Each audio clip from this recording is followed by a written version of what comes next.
الله الرحمن الرحيم الحمد لله رب العالمين والصلاة والسلام على أشرف الأنبياء والمرسلين نبينا محمد وعلى آله وصحبه وسلم تسليما كثيرا. On behalf of the Islamic Society, I would like today to welcome our Sheikh Ebrahim Bham.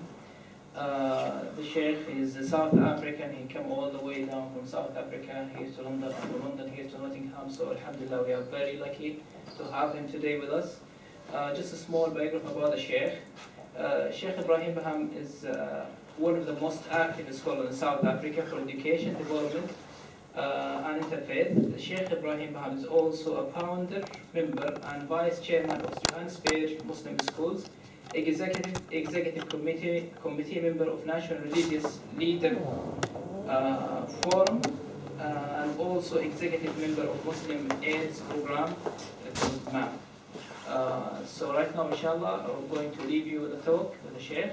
Jazakallahu khairan wa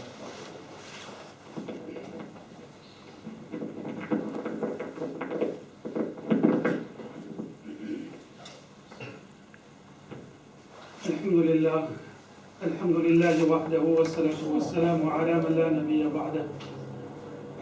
نبي بعده ولا أمة بعد أمته ولا كتاب بعد كتابه ولا شريعة بعد شريعته. أما بعد فأعوذ بالله من الشيطان الرجيم بسم الله الرحمن الرحيم ونبلوكم بالشر والخير فتنة وإلينا ترجعون. وقال تعالى الذي خلق الموت والحياة ليبلوكم أيكم أحسن عملا. صدق الله العظيم. My dear respected brothers and sisters, we begin by praising Almighty Allah for the many favors Allah has bestowed upon us.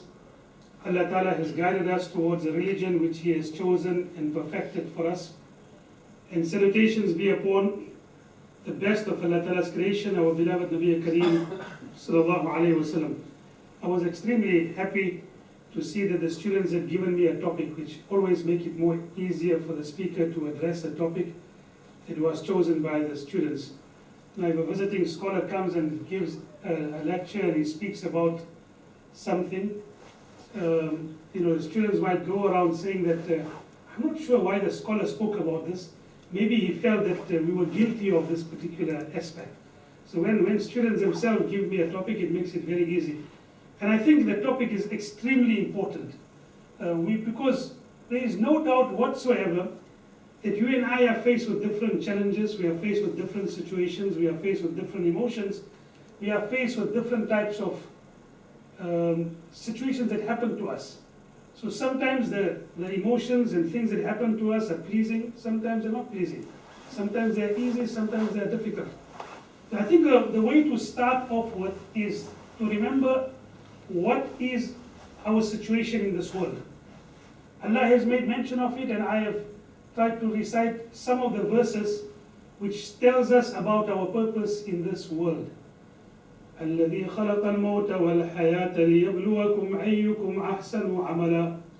Allah in Surah Mulk says, I have created the whole rotation, the whole system of life and death to test who does righteous deeds.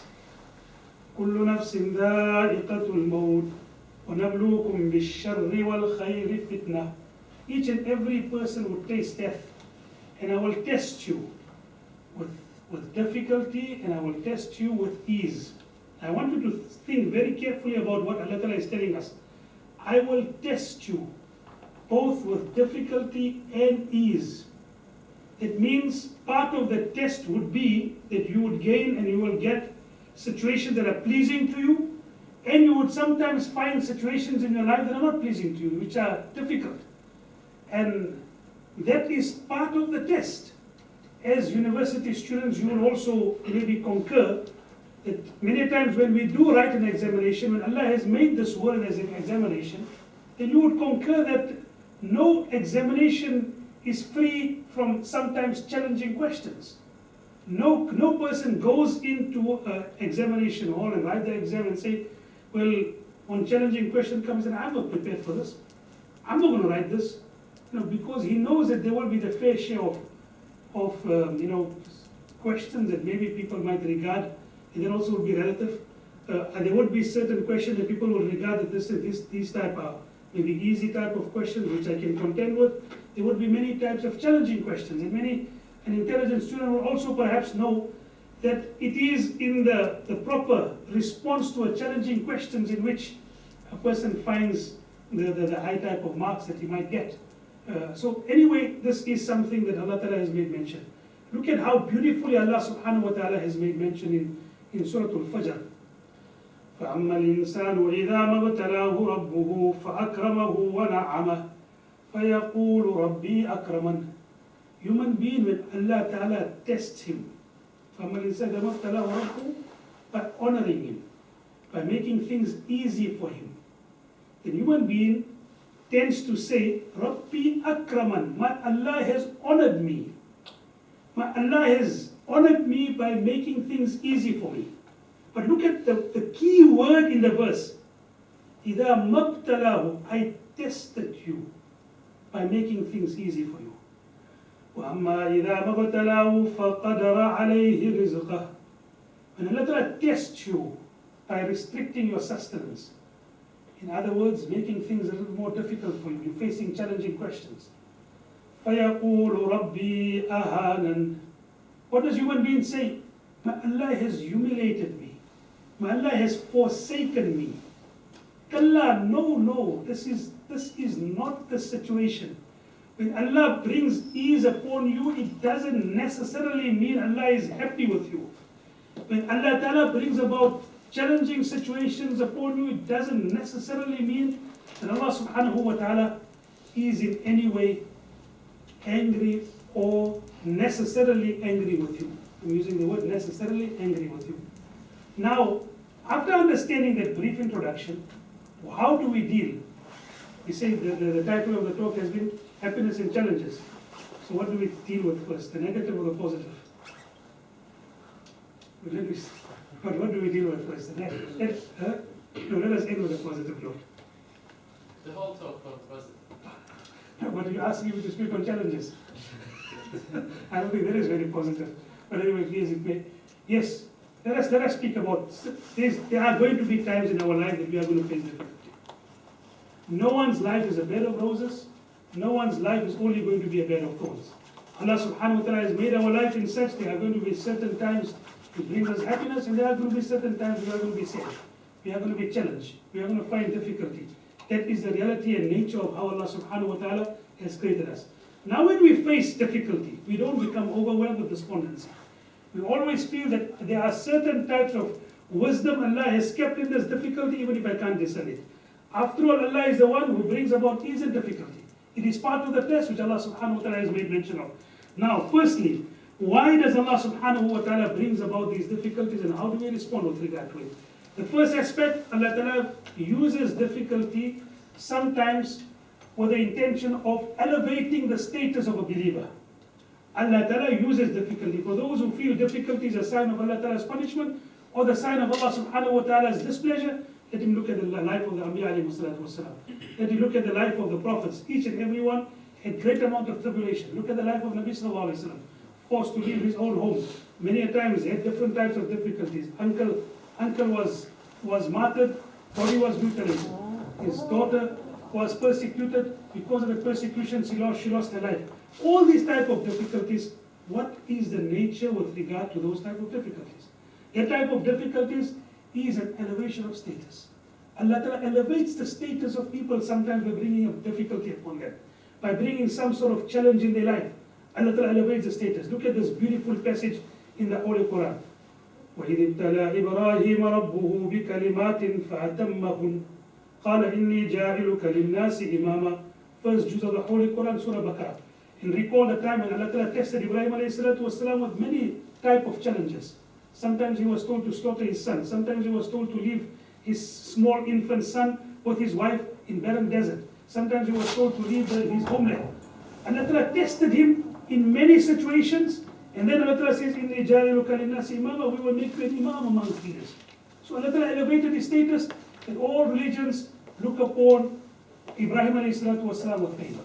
So one of the aspects is that Allah Subhanahu wa Ta'ala brings about these situations with the intention of elevating the status.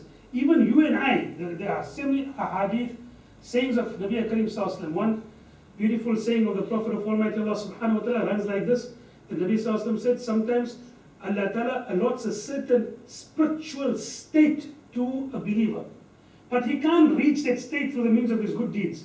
So Allah Subhanahu wa Ta'ala brings about some form of difficulty in his life, that Allah Ta'ala through the means of him responding to those challenges, Allah Ta'ala brings him to that state which Allah has allotted to him, but he can't reach through the means of his good deeds, but through the means of the challenges in his life, Allah Ta'ala grants him elevation of status. So in the elevation of status, there's some aspect with regard to understanding difficulty. The other aspect with regard to difficulty is, it shows us the overlordship of Allah upon our lives. I think it's quite frightening to think that a person can lead a life without any consequences.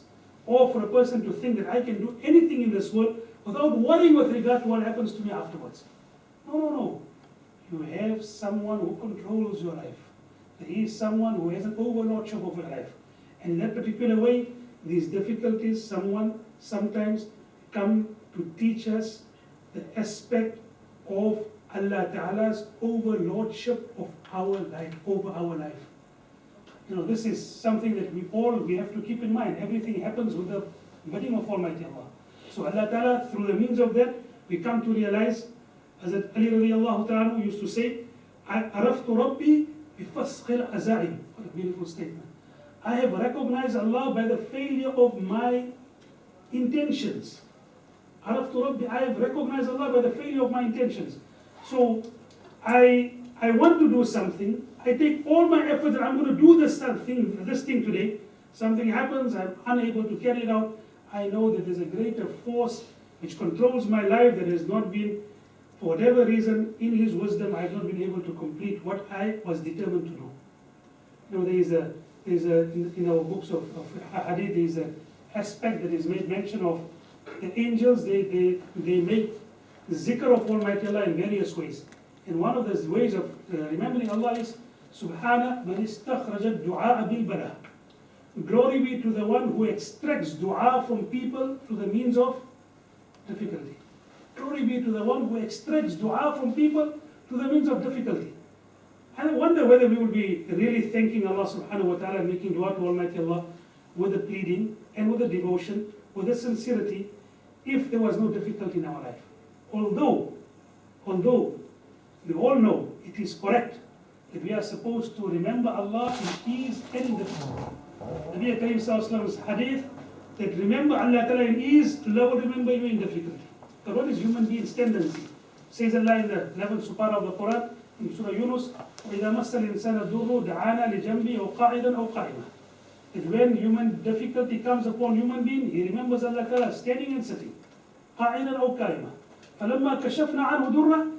When Allah removes the difficulty, مَرَّ كَعَلَّمْ يَدْعُونَا إِلَى ضُرٍّ مَسَّ. He carries on as if he never asked Allah Ta'ala for assistance in his time of difficulty. There's an English saying, remember Allah Subhanahu wa Ta'ala. Remember Allah Subhanahu wa Ta'ala. Don't remember Allah in a storm, in a thunderstorm when you have not remembered Allah Subhanahu wa Ta'ala when the sun was shining. Don't remember Allah Ta'ala in a thunderstorm when you don't remember Allah Ta'ala when the sun was shining. The best way is to remember Allah in ease, and Allah Ta'ala will come to your assistance in the time of difficulty. And what we are making mention is, Allah Ta'ala sometimes bring about difficulty with the intention of showing the overlordship of Allah Ta'ala upon our lives. And it's an important aspect that we've got to keep in mind. Talking about rain and sunshine, I'm on social media, and yesterday I was just I tweeted this message that, I've been to the United Kingdom and I was just following the niqab debate here with regard to it, but I'm wondering what the uproar is, because the sun is almost constantly in niqab in the United Kingdom. Mostly the time, not like in South Africa where we have wonderful days of mostly sunny periods. That is the second aspect. Sometimes Allah Subhanahu wa Ta'ala brings about certain aspects to remind us of Allah Subhanahu wa Ta'ala. Certain times there are certain challenges that happen in our life to remind us of Allah Subhanahu wa Ta'ala. وَلَنُذِيقَنَّهُمْ مِنَ الْعَذَابِ الْأَدْنَى وَلَنُذِيقَنَّهُم مِنَ الْعَذَابِ الْأَدْنَى دُونَ الْعَذَابِ الْأَكْبَرِ لَعَلَّهُمْ يَرْجِعُونَ. Subhanallah. Surah Alif Lam Mim Sajda, 21st Surah of the Holy Quran. Allah Ta'ala sometimes make you face a minor difficulty. And this minor difficulty is not supposed to be in any way a recompense of your deed. what Allah Ta'ala makes you taste a minor type of difficulty, لَعَلَّهُمْ يَرْجِعُونَ, that you turn towards Allah. لَعَلَّهُمْ يَرْجِعُونَ, that you turn towards Almighty Allah. Anyway, that was very briefly for us to understand the aspect of life as a test, life as what Allah Ta'ala brings, and once it's a test, Allah Ta'ala will test you through the means of ease, and sometimes Allah Ta'ala will test you through the means of challenging and difficult situations. Why Allah Ta'ala brings it? Some of the reasons that I have given. How do we respond to it? How do we respond to difficult situations? How do we respond to sometimes a situation that is not to our liking? How do we respond to something that we are not pleased with? Firstly, the first aspect, we keep in mind that we believe in Allah subhanahu wa ta'ala. Our belief in Allah subhanahu wa ta'ala makes us, in many ways, be able to respond with regard to the difficulties and challenges that we are facing. There is a dua that Nabi sallallahu alayhi wa sallam used to make dua, وَمِنَ الْيَقِينِ مَا تُحَوِّنُ بِهِ عَلَيْنَا مَصَائِبَ الدُّنْيَا. Oh Allah, give me that conviction in you that makes the difficulties of life relatively easy. And today we have found it. Throughout the world we find that when people have believed in Allah subhanahu wa ta'ala, they find it relatively more easy. I don't say it is going to be completely easy, therefore I'm using the word relatively more easier than those people who do not believe in Allah. So the first thing, how do we respond with regard to situations in terms of difficulty that comes upon us? We turn towards Almighty Allah subhanahu wa ta'ala. I mean, that is one aspect that we read. The second aspect, we always keep in mind, perfection is only in Jannah. This world was not, the world was not created by Allah Ta'ala to be a perfect place. The only place that there will be complete perfection will be in Jannah.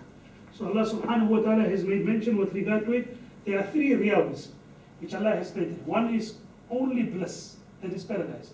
One in which there is only difficulty, and that is the hellfire. May Allah Ta'ala protect all of us, inshallah. And the third is the realm of this world in which Allah Ta'ala has kept a bit of both. Allah has kept ease and happiness, and Allah subhanahu wa ta'ala has kept difficulty. So this realm of this world is not a place where you're always going to have perfection.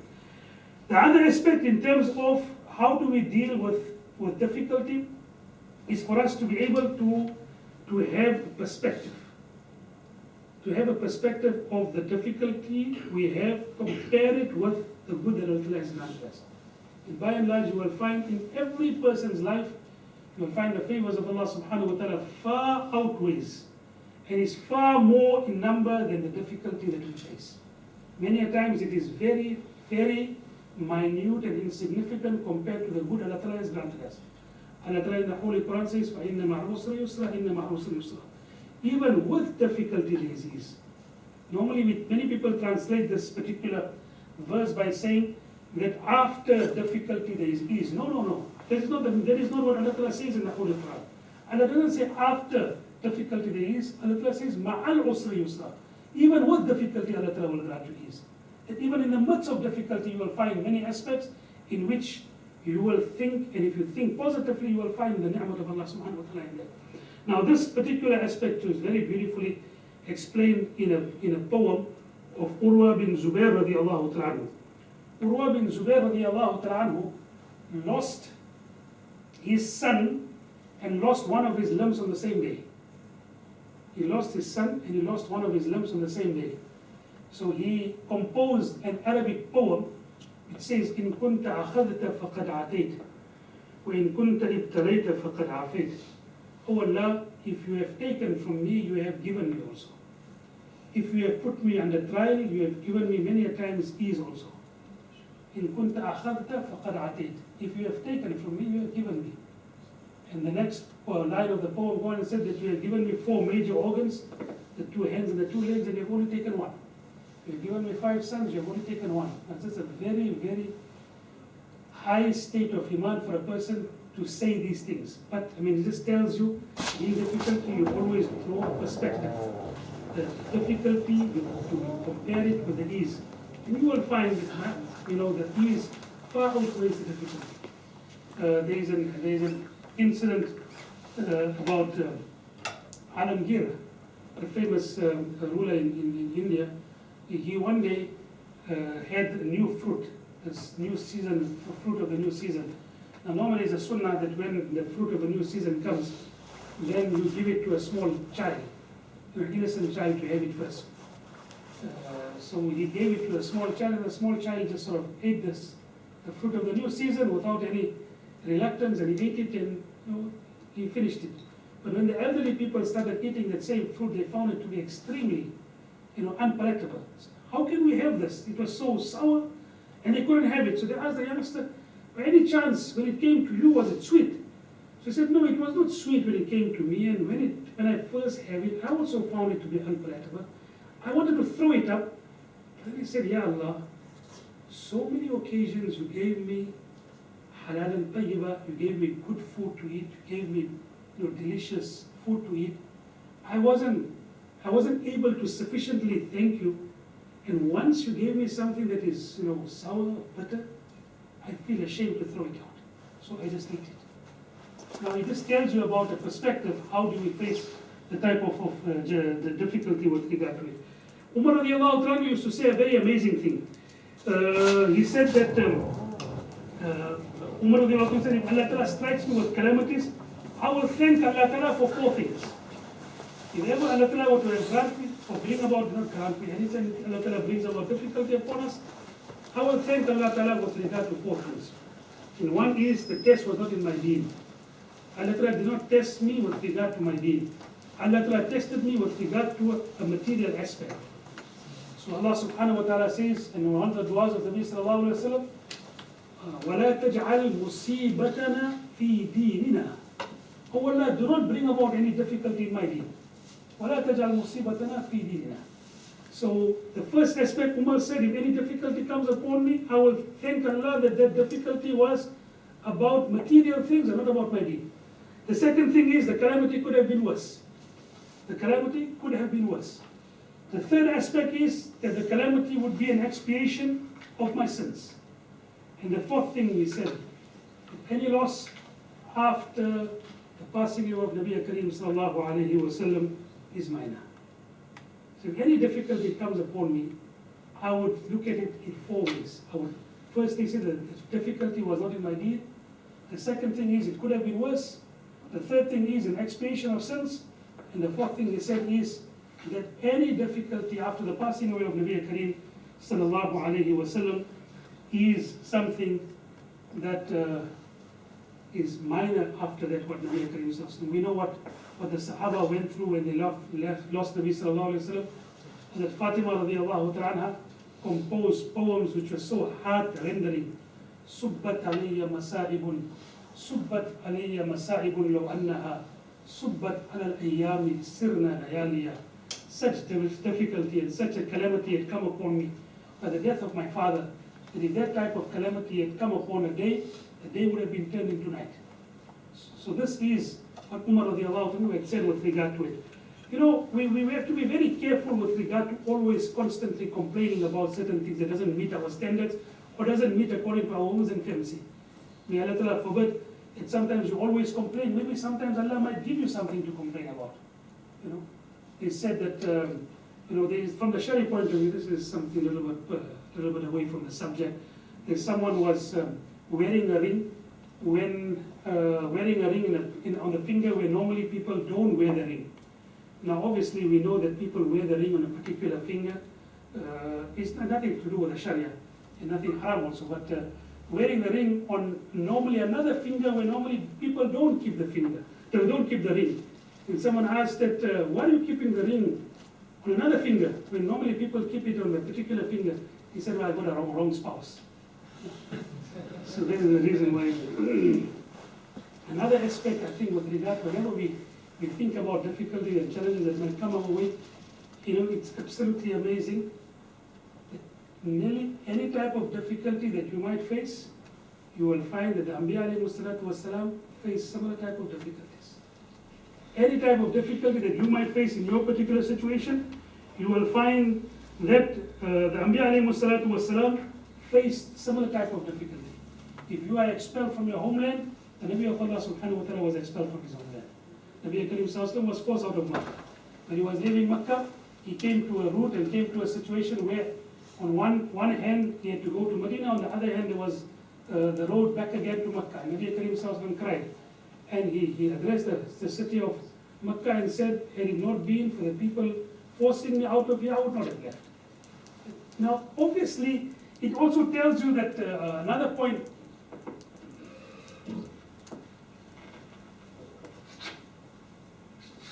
Just keep this particular aspect in mind, that while Nabi Karim sallallahu alayhi wa sallam left Makkah, he was said by leaving Makkah, but look at the great wisdom of Allah subhanahu wa ta'ala. It made Medina Munawwara, blossom. So sometimes there is good in our difficulty, even if we can't discern it at that moment.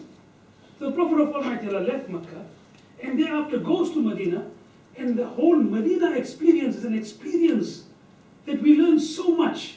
We would have been deprived of that if that difficulty did not come upon the Nabi of Allah subhanahu wa ta'ala. So sometimes there is good in, I won't say use the word good, perhaps there is some aspect of wisdom that we cannot always discern. So we find that the Nabi Karim was forced out of Makkah Mukarramah, but he went to Medina, it opened up a whole new vista in terms of his life, in terms of the great lesson that we learned. It showed us the remarkable quality of Ansar of Medina, and Medina became an Islamic state, and Medina became the means of showing people about the justice of Islam, and all of that particular aspects happened. If you are forced out of your homeland, the Nabi of Allah subhanahu wa ta'ala was forced. If one of our children, when people become elder, may Allah Ta'ala always protect our children from any type of calamities. May Allah Ta'ala always make our children in time to come, inshallah, the means of the coolness of our eyes. Right? But yet sometimes there are situations that your children, in community, by and large, sometimes people's children go out of hand, they become a major trial for their parents. May Allah Ta'ala forbid. I always make dua, Allah, never show us the difficulty of our children, both in this world and the hereafter. We don't want to see the difficulty of our children. But if ever it happens, as Nuh alayhi salatu was salam's son, Allah Ta'ala in the Holy Quran made mention, was disobedient to him. Allah subhanahu wa ta'ala has made mention with regard to it. وَهِيَ تَجْرِي بِهِمْ فِي مَوْجٍ كَالْجِبَالِ وَنَادَى نُوحٌ ابْنَهُ وَكَانَ فِي مَعْزِلٍ يَا بُنَيَّ ارْكَبْ مَعَنَا وَلَا تَكُنْ مَعَ الْكَافِرِينَ. And Nuh alayhi salatu wasalam was being saved by Allah from the floods, and he boarded the ark, and he saw his son, and he said, Sa'awi, oh my son, irkam ma'ana, come with me. وَلَا تَكُنْ مَعَ الْكَافِرِينَ, do not be with the disbelievers. And what did the son say? Sa'awi ila jabal, I will go towards the mountain tops. يَعْصِمُنِي مِنَ الْمَاءِ, I will save myself from the flood waters. And Nuh alayhi salatu wasalam replied to him, لَا عَاصِمَ الْيَوْمَ مِنْ أَمْرِ اللَّهِ إِلَّا مَنْ رَحِمَ. No one will be able to be saved from the decision of Allah except the one whom Allah Ta'ala has mercy upon. وَحَالَ بَيْنَهُمَا الْمَوْجِ فَكَانَ مِنَ الْمُغْرَقِينَ. And a wave came in between the father and son, and he was among those who was destroyed. And is it not amazing? I know I took out an aspect of wisdom and good from the first incident. Is it not amazing that we all know Nuh alayhi salatu wasalam's son was destroyed in the flood waters because of him not being obedient to his father? But because of that, after that, Allah Ta'ala destroyed the entire creation, and every human being that came after is a progeny of Nuh alayhi salatu wasalam. Every human being that came after Nuh alayhi salatu wasalam, after the deluge and after the flood, he is from the children and from the progeny of Hazrat Nuh alayhi salatu wasalam. And if you, for example, are sick, and you get sometimes when you have great amount of sickness and you feel, why did Allah Ta'ala bring about sickness? Think about Ayyub alayhi salatu wasalam. And how did Allah Ta'ala, Ayyub alayhi salam was among those prophets that Allah Ta'ala granted tremendous amount of good. He had wealth, he had children, which Allah has made mention in the Holy Quran. Allah gave him tremendous good of each and every aspect. So Shaitan and the Iblis and the devil told the angels, Ayyub alayhi salam is remembering the Almighty because things are going his way. If Allah Ta'ala were to take it away from him, he will not remember Allah. He will not remember his Creator. So Allah subhanahu wa ta'ala took everything away from Ayyub. Put him into such great amount of sickness that his body got wasted away. And everything because of which, he was forced out of the city. He had to remain in very difficult situation outside the city. And only had one wife. All his children also had passed on or left him. His wealth had disappeared. And Ayyub alayhi salatu wasalam remained like that for 7 years. He was sick. And one day the wife said, oh Ayyub, you are the Nabi of Allah. Why don't you ask Allah Ta'ala to remove your difficulty? So do you know what reply did he give? Subhanallah, he said, Allah gave me good for 70 years. Allah gave me good for 70 years. I'm only sick for 7 years. I feel ashamed to ask Allah. Allah gave me good for 70 years, only 7 years He's testing me. And then eventually when He made dua, Allahu Akbar. The 17th juz of the Holy Quran in Surah Anbiya, Allah has made mention of it. وَأَيُّوبَ إِذْ نَادَى رَبَّهُ أَنِّي مَسَّنِيَ الضُّرُّ وَأَنْتَ أَرْحَمُ الرَّاحِمِينَ. And recall the time when Ayyub alayhi salatu wasalam told Allah, oh Allah, difficulty has come upon me, you are merciful. No complaining, I become so sick, and this has happened. Oh Allah, difficulty has come upon me, وَأَنْتَ أَرْحَمُ الرَّاحِمِينَ. And you are the most merciful of those who show mercy. So if anytime someone becomes sick, let him take an example from Ayyub alayhi salam. If anytime Allah never show us a day, and never show any one of you that day. If someone's child has to pass away in front of him, the Nabi of Allah's son passed away. His daughter's passed away in front of him. I mean, look at that, how Nabi Karim Sallallahu. Keep in mind the hadith in Abu Dawud, Nabi Karim Sallallahu is cradling Ibrahim, his one and only, he's not his only son, his son, and Ibrahim, as he's cradling him, he said, and he's addressing him, Ya Ibrahim, inna li firaqika la mahzurun. Oh Ibrahim, we are saddened by your departure. Inna al-ayna tadma. Our eyes are tearing, our heart is sad. But with our tongue we will not say anything which shows displeasure with your command of Allah. Inna al-ayna tadma wal qalbi yahzun. Our eyes are tearing, our heart is sad. But with our tongue, we will not say anything which shows displeasure with your command. So whatever type of difficulty you will find that Allah subhanahu wa ta'ala, the Anbiya alayhi salatu wasalam has faced some sort of that particular difficulty. I will just very briefly read something that someone has sent to me, and I put it in together with this particular topic, and then maybe move on to the other aspect. That there are 5 ways sometimes Allah Ta'ala brings about challenges in our life. Sometimes Allah uses problems to direct us. Sometimes Allah lights a fire under us to get us moving. Problems often point us in a new direction and motivate us to change. Is Allah Ta'ala trying to get our attention? That you have forgotten about me? You have forgotten about the one in whose reigns is the entire decisions of the heavens and earth? So sometimes Allah Ta'ala brings about problems to direct us. Sometimes Allah Ta'ala brings about problems to inspect us. So people are like tea bags. The way it is said, if you want to know what's inside them, just drop them into hot water. Has Allah Ta'ala ever tested your faith with a problem? What do problems reveal about you? When you have different types of challenges, do you sulk or do you still meet those particular challenges in a positive way? So Allah Ta'ala sometimes brings problems to inspect us. Sometimes Allah Ta'ala uses problems to correct us. So some lessons we learn only through pain and failure. So sometimes Allah Ta'ala uses challenges and difficulties to correct us. Sometimes Allah subhanahu wa ta'ala uses problems to protect us. So sometimes a problem can be a blessing in disguise if it prevents you from further being harmed by something more serious. So the person who sent me this email made mention with regard to it that a person was working for a company and he was fired. And he felt it very, very difficult. But thereafter, after he was fired, that whole particular company, after a while, was investigated and was convicted for unethical practices. And many of the people who were there, the staff, were convicted. So although he found his unemployment to be a difficulty, but Allah subhanahu wa ta'ala had used that type of difficulty to protect him. And Allah ta'ala sometimes bring about difficulties to protect us. So sometimes it happens that the means of the difficulty, it perfects you. And there are many examples of a gemstone and all different types of diamonds that have to go through a great difficult process, that until the difficulty, they don't go through the difficulty, they do not mushroom. They don't reach their own potential. I mean, if anyone, one day a person saw a butterfly in a cocoon, when it is just sort of born, and it was struggling to make itself out of the cocoon.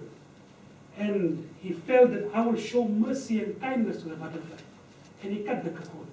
And when he cut the cocoon, the butterfly started fluttering around, but because of not being able to resist and able to challenge the cocoon in which it was, it did not develop its wings to the extent that it could survive on its own. And after a while it died.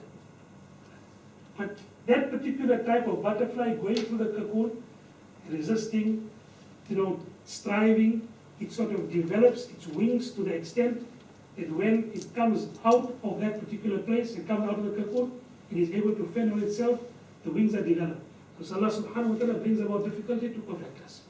So this is a reality. I must tell you that I gave a talk once in Nairobi and in Kenya.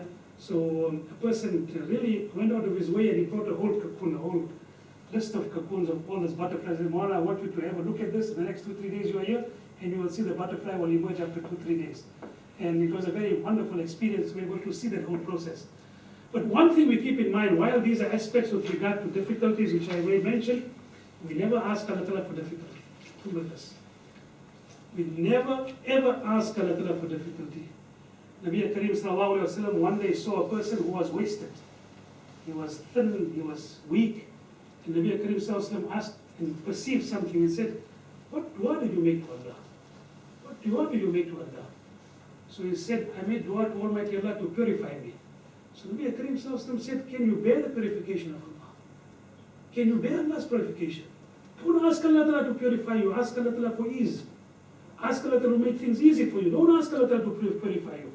So we don't ever ask Allah Ta'ala, although difficulties has all these type of, I won't say use the word advantage, maybe difficulties have these wisdoms which Allah has inherently kept in it, we never ask Allah Ta'ala for difficulty. Because we don't know how we will react at the time of difficulty. If it comes, we keep these aspects in mind. But we never ask Allah Ta'ala, especially in our day and age, we must always ask Allah, oh Allah, never bring about difficulty upon us because we are very weak. Oh Allah, you brought difficulty upon the Sahaba, they were tremendous people. أولئك الذين امتحن الله قلوبهم للتقوى. Allah Ta'ala tested their heart for taqwa. What was the result? لهم مغفرة وأجر عظيم. For them was forgiveness and Allah Ta'ala's reward.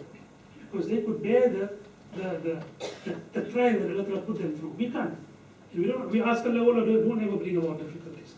Anyway, that is something that I have spoken about in terms of difficulty, and it has taken much of my time. I don't even have much time thereafter, so let us just very briefly speak about the aspect of happiness.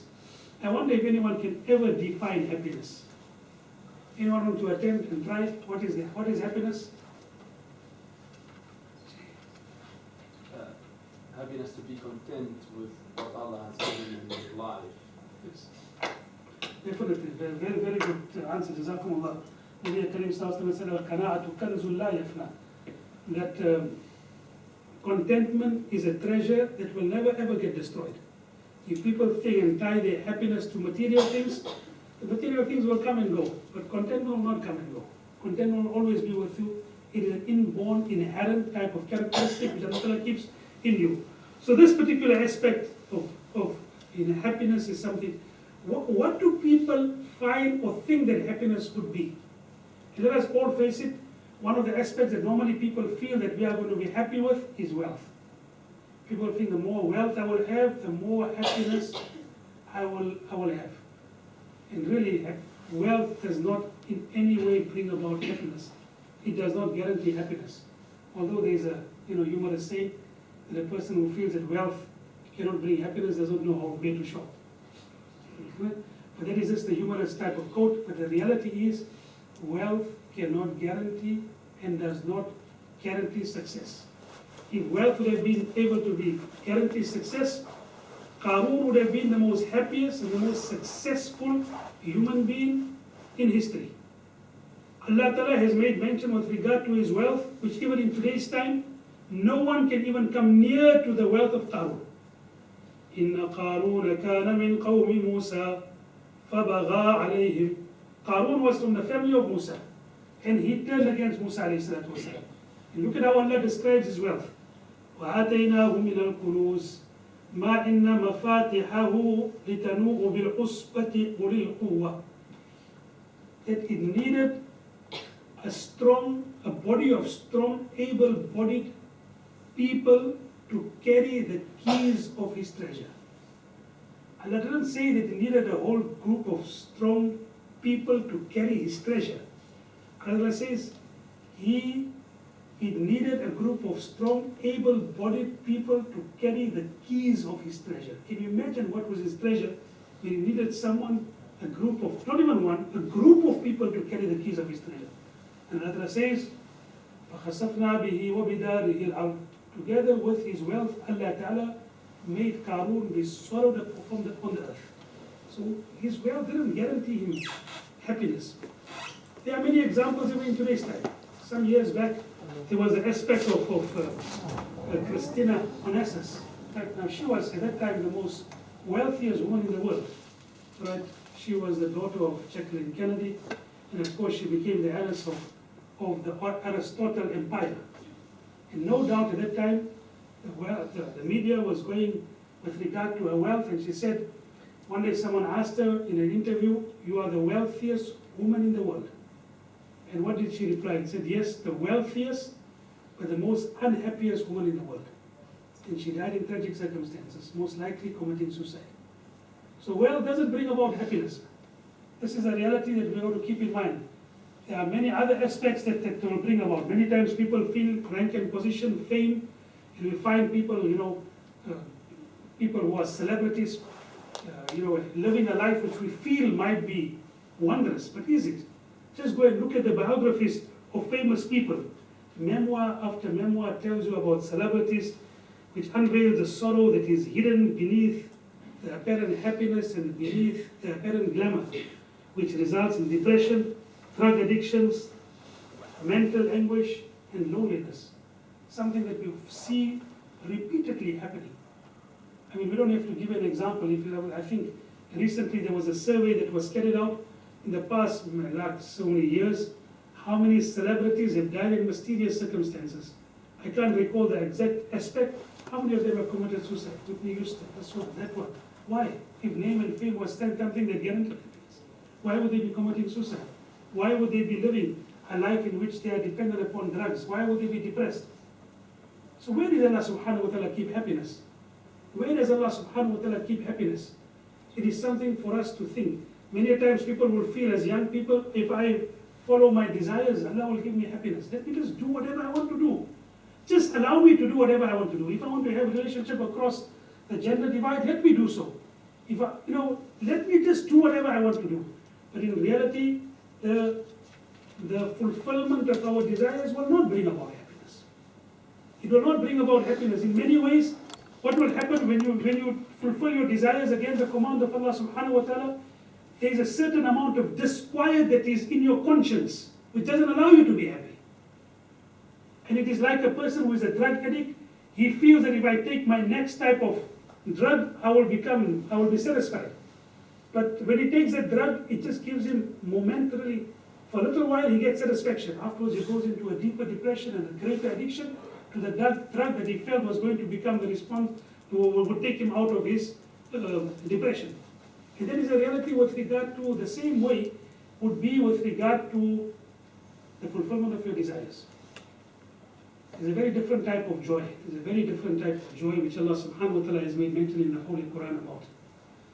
It's a joy that might not be so much to do with our sensuous side, might not be so much to do with our material side, but it's a type of joy which Allah subhanahu wa ta'ala, our Creator, has told us in that lies your happiness, in that lies your satisfaction.